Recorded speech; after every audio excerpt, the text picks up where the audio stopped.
Paghuna. Nagpunang gabos sa simpleng hilingan, karamustahan sa lagkang eskwelahan, asin nagngingirit-ngiritan, hanggang sa nag-abot sa puntong, naghahapat ka na kung anong sakuyang pinamanggihan.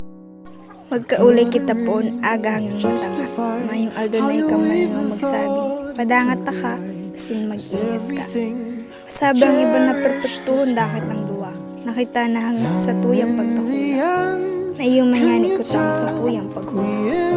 Sarong aldo di ka nagpamati, isarong tagsmayo kan sinabi, di ko aram manggigibon ka ito kundi ang maghibi.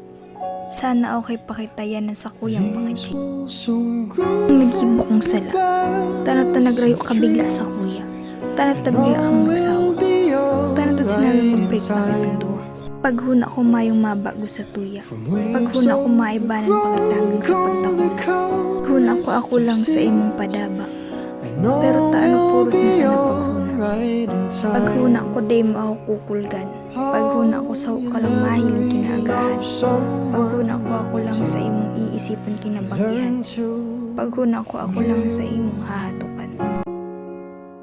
Ano man baya sa kuya kung may kaibanan ka ng iba sa tukawan? Ano man baya sa kuya kung sa iba ka na nakikingirit-ngiritan?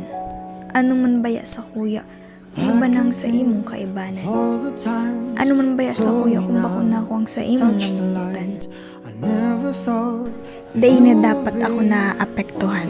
Day ta ka na dapat tigpapakiaraman. Day ko na dapat tigiisip ko anong sa imong ginigibo. Day ko na dapat tigiintindi ang namamatayan kang sa kuyang puso. Pinagalta ka. Yan ang sakuyang paghuna. Ako siguro ang rason kung taano mayo ka na sa kuya. Ako siguro si rason kung taano mayo na kitang duwa. Ako siguro si rason kung taano habok na.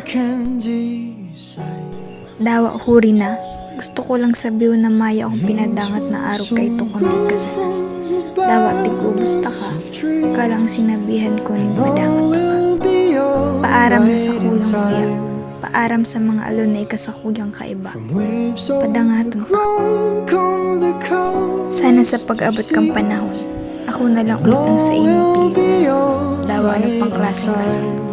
Handa akong tanggapon, basta ikaw ang makakaibanan ko hanggang sa magurang sa tuyang lalawgon.